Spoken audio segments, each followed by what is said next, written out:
নমস্কার, আপনারা দেখছেন পিবি নিউজ। আপনাদের সাথে আমি অবন্তিকা। নজর রাখবো এই মুহূর্তের খবরের দিকে। বন দপ্তরের কর্মীদের অভিযানে উদ্ধার বিপুল পরিমাণে সেগুন গাছের ছিঁড়াই করা কাঠ। তোরা একটু ব্যাক করলে ভালো লাগবে। একটু দাঁড়াও, খবর দিলে লাগতো বিটা।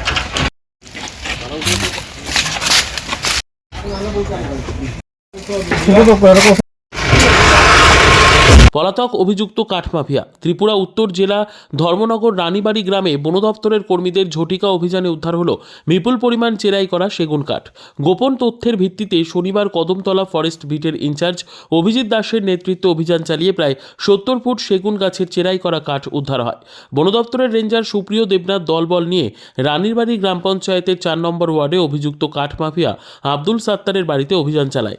অভিযানের খবর পেয়ে কাঠমাফিয়া আব্দুল সাত্তার বাড়ি থেকে পালিয়ে যায়।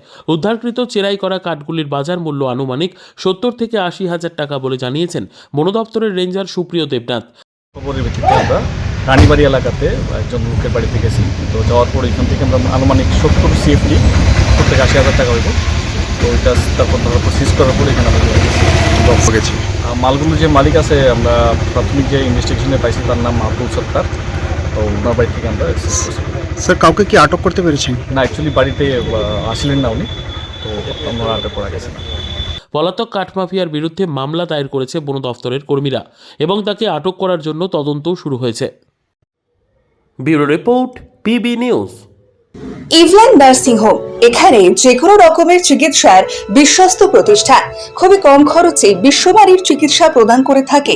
আপনাদের পরিষেবার জন্য এখানে 24 ঘন্টা জরুরি বিভাগ, এছাড়া স্বাস্থ্য সাথী কার্ডেও পরিষেবা প্রদান করা হয়। আজই যোগাযোগ করুন ইভল্যান্ড নার্সিং হোমে। ঠিকানা নবাবহাট মোড়, বর্ধমান। ফোন নাম্বার মনে রাখবেন 9434383966 অথবা 7908496820।